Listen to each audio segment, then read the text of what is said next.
on va faire comme on l'a toujours fait, on va faire payer la population et les riches pourront continuer à s'enrichir sans payer d'impôts. Voilà votre message, Monsieur le ministre.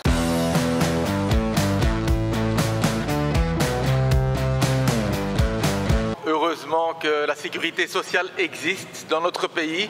Vous savez, cette sécu que les partis de droite attaquent si souvent, heureusement qu'elle existe, cette sécu, sinon l'impact de la crise du coronavirus au niveau social serait catastrophique. Et malgré l'existence de la sécu, eh bien, un nouveau rapport de la Banque nationale montre que l'impact est sérieux sur les revenus, notamment les revenus des plus faibles. Et on pense notamment aux petits indépendants, on pense notamment aux étudiants jobistes, on pense notamment aux salariés qui ont été sur le chômage temporaire. Ils ont perdu, ces trois catégories ont perdu plus de 30% de leurs revenus dans cette crise du coronavirus. Et il y a une autre étude, ça c'était le mois passé, de la Banque nationale, qui montre que sur l'espace de 3 ans, eh bien, 80% de la population s'est appauvrie, a vu son patrimoine diminuer, et les 20% les plus riches a vu son patrimoine augmenter. Les uns augmentent et la majorité diminue. La famille Colruyt, par exemple, j'ai imprimé la courbe de leur action.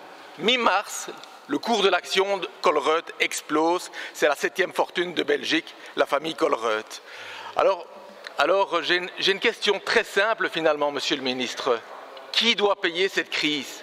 Qui doit payer cette crise? Est-ce qu'on va continuer à faire comme toujours, que c'est la population qui va payer, les allocataires sociaux, les travailleurs via des blocages de salaire, via des mesures d'austérité touchant les services publics, touchant la sécurité sociale? Ou est-ce que pour une fois, on ne pourrait pas toucher les 1 ou 2% les plus riches de la population, un peu à l'exemple de la proposition du PTB de taxe Corona qui vise à faire une taxe exceptionnelle, one shot, de 5% sur les fortunes de plus de 3 millions d'euros. Voilà, le choix est simple, je veux savoir quel est votre choix, Monsieur le ministre. La vraie question, et j'espère que c'est la question qui va se poser dans ce Parlement, c'est qu'est-ce qui financie cette sécurité sociale?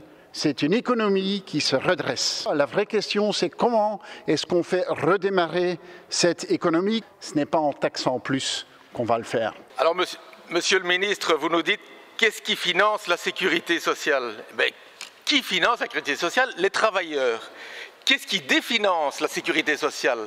C'est vos mesures qui attaquent, qui font des cadeaux aux patrons depuis des années, avec 16 milliards aujourd'hui de subsides salariaux qui définancent d'autant la sécurité sociale. Ça, c'est la réalité, c'est la politique que vous menez depuis des années, c'est faire payer les travailleurs pour enrichir les plus riches. Et on voit le résultat. Il y a 20 ans, en Belgique, il y avait une famille milliardaire. Aujourd'hui, elles sont 27. 27 familles de milliardaires qui possèdent ensemble plus de 100 milliards d'euros.